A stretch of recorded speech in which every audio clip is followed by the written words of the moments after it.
मतलब होता है। तो ड्रेनेज का सीधा सा अर्थ होता है river system of an area, मतलब किसी भी एरिया के रिवर सिस्टम को हम ड्रेनेज बोलते हैं। नेक्स्ट आता है ड्रेनेज बेसिन। तो ये ड्रेनेज बेसिन क्या होता है, देखो जैसे मान लो कोई रिवर है, उसकी कई सारी ट्रिब्यूटरीज भी होंगी और कई सारी डिस्ट्रीब्यूटरीज भी होंगी। तो ये जो सिस्टम होता है किसी भी रिवर का, उसे हम ड्रेनेज बेसिन बोलते हैं। नेक्स्ट आता है वाटर डिवाइड। नाम से ही पता चल रहा है कि इसमें वाटर को डिवाइड करने की बात की जा रही है। जैसे कि आप इस डायग्राम में देखो, यहाँ पर आपको दो ड्रेनेज बेसिन दिख रहे हैं, पहला है ये वाला और दूसरा है ये वाला। अब जो भी इन ड्रेनेज बेसिन को डिवाइड करता है उसे हम वाटर डिवाइड कहते हैं। और ये वाटर डिवाइड कुछ भी हो सकते हैं, जैसे कि माउंटेन हो सकते हैं, कोई ऊंची उठी जमीन हो सकती है। तो हम लिख सकते हैं कि any upland or a mountain separating two adjoining drainage basin is known as water divide. अब दोस्तों हमारे चैप्टर का नेक्स्ट टॉपिक आता है जो कि है ड्रेनेज सिस्टम इन इंडिया। इसको हम एक और नाम दे सकते हैं जो कि है रिवर सिस्टम ऑफ इंडिया। मतलब हम इसमें इंडिया की रिवर्स के बारे में बात करने वाले हैं। इंडिया की रिवर्स दो ग्रुप्स में बटी हुई हैं। पहली हिमालयन रिवर्स और दूसरी peninsular reverse. Himalayan reverse Himalaya से निकलती है और पेनिनसुलर रिवर पेनिनसुलर प्लेटू से निकलती है। हिमालयन रिवर्स पेरिनियल होती है, मतलब इन्हें पूरी साल भर पानी रहता है, क्योंकि इन्हें दो जगहों से पानी मिलता है, एक तो बरसात से, और जब बरसात नहीं होती है तब इन्हें पहाड़ों की बर्फ से पानी मिल जाता है। इसलिए हिमालयन रिवर्स में हमेशा पानी रहता है। वहीं जो पेनिनसुलर रिवर्स होती हैं वो सीजनल होती हैं, मतलब इन्हें साल के कुछ ही महीनों में पानी रहता है, खास करके उन महीनों में जिन महीनों में बरसात होती है। बाकी महीनों में इनका पानी सूख जाता है या फिर इनका वाटर फ्लो कम हो जाता है। हिमालयन रिवर्स बहुत बड़ी होती है और जो पेनिनसुलर रिवर होती है वो जनरली छोटी होती है as compare to Himalayan river. तो सबसे पहले हम बात करते हैं हिमालयन रिवर्स की। तो हिमालय से कई सारी नदियां निकलती हैं, पर हमें इस चैप्टर में मेनली 3 नदियों के बारे में पढ़ना है, जिनका नाम है इंडस, गंगा और ब्रह्मपुत्रा।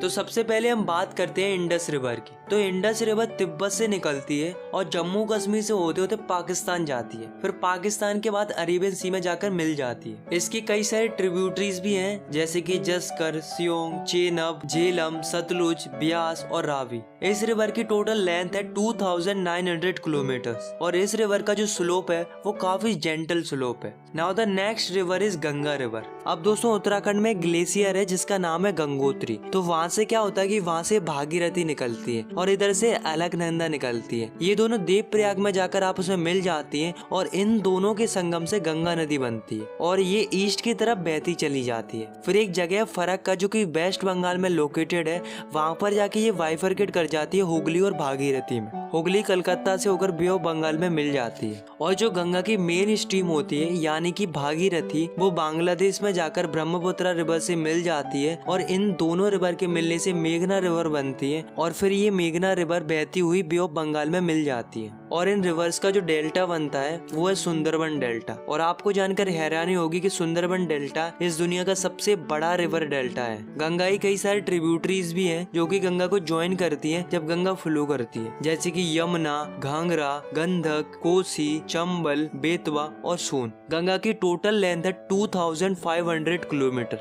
पूरे नॉर्थन इंडिया का एग्रीकल्चर गंगा नदी पर ही डिपेंडेंट है। अब अगली जो रिवर है वो है ब्रह्मपुत्रा रिवर। ब्रह्मपुत्रा रिवर तिब्बत से आती है, इसको तिब्बत में जाम्पू बोलते हैं। ये जो रिवर है वो हिमालय की ईस्ट की तरफ से बहना शुरू करती है और नामचा वरवा आते ही वहाँ से यू टर्न ले लेती है और एंट्री करती है अरुणाचल प्रदेश में। अरुणाचल प्रदेश में इसको दिहांग बोलते हैं और ये बहती बहती चली जाती है असम तक और असम में इसको ब्रह्मपुत्रा बोलते हैं और फिर ये बांग्लादेश में चली जाती है, वहाँ पर इसको जमुना बोलते हैं और फिर ये भागीरथी के साथ मिलकर बे ऑफ बंगाल में मिल जाती है। इसकी कई सारे ट्रिब्यूटरीज भी हैं, पर 2 ही मेन ट्रिब्यूटरीज हैं जो कि इसको ज्वाइन करती है अरुणाचल प्रदेश में। उनका नाम है दिबांग और लोहित। जब ये तिब्बत से आती है तब इसमें काफी कम पानी होता है और सिल्ट भी काफी कम होता है, क्योंकि तिब्बत वाला रीजन काफी कोल्ड और ड्राई रीजन होता है। पर जब ये रिवर हमारी इंडिया की ईस्टर्न पार्ट में एंट्री मारती है तब वहाँ पर इसका वाटर लेवल इंक्रीज हो जाता है और सिल्ट भी इंक्रीज हो जाता है, क्योंकि हमें पता है कि इंडिया के ईस्टर्न पार्ट में काफी ज्यादा बरसात होती है। ये जो रिवर है वो काफी ज्यादा रिवराइन आइलैंड फॉर्म करती है।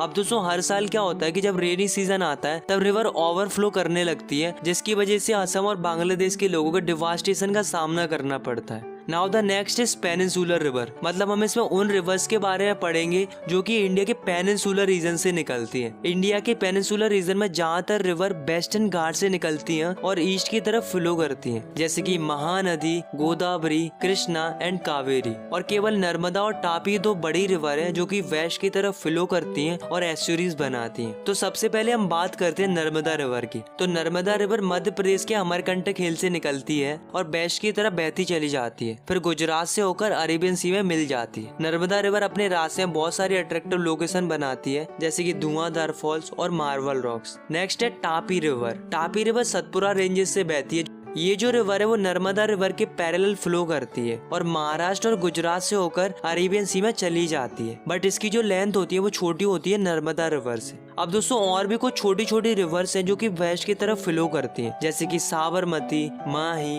भारतपूर्णा, प्रियार।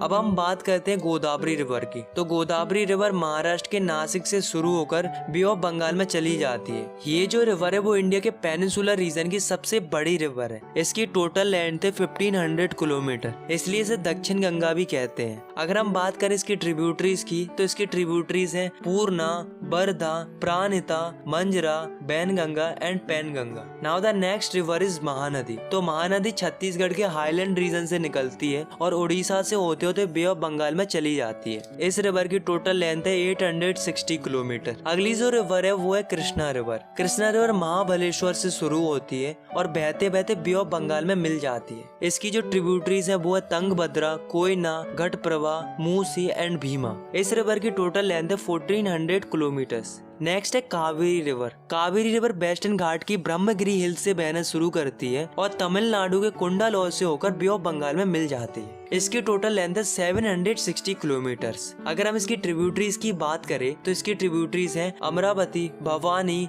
हेमावती एंड कावनी। तो दोस्तों इन रिवर्स के अलावा कुछ और रिवर्स हैं जो कि वेस्ट टू ईस्ट फ्लो करती हैं इन पेनिनसुलर रीजन, जैसे कि दामोदर, ब्राह्मणी, बैतरणी एंड सुबर्णरेखा। तो दोस्तों अभी तक हमने इंडिया की कई सारी रिवर्स के बारे में जाना। हमने हिमालयन रिवर्स के बारे में जाना, पेनिनसुलर रिवर्स के बारे में जाना, लेकिन अब हम बात करने वाले इंडिया की लेक्स के बारे में। तो इंडिया के अंदर अलग अलग प्रकार की लेक्स पाई जाती हैं जिनके साइज और कैरेक्टरिस्टिक अलग अलग होते हैं। इंडिया के अंदर ज्यादातर लेक्स परमानेंट होती हैं, मतलब उनमें साल भर पानी रहता है, मगर कुछ लेक ऐसी भी होती हैं जो कि रेनी सीजन पर डिपेंड करती हैं। इंडिया की लेक्स कई प्रकार से बनती है। कुछ लेक्स ग्लेशियर और आइस शीट्स के एक्शन से बनती है, तो कुछ लेक विंड, रिवर और ह्यूमन एक्टिविटी की वजह से बनती है। इंडिया के अंदर ज्यादातर fresh water lake Himalaya region में पाई जाती है, क्योंकि ये ग्लेशियर के मेल्ट होने से बनती है। इंडिया के जम्मू कश्मीर रीजन में वूलर लेक है जो कि टेक्टोनिक एक्टिविटीज की वजह से बनी है। ये जो लेक है वो इंडिया की लार्जेस्ट फ्रेश वाटर लेक है।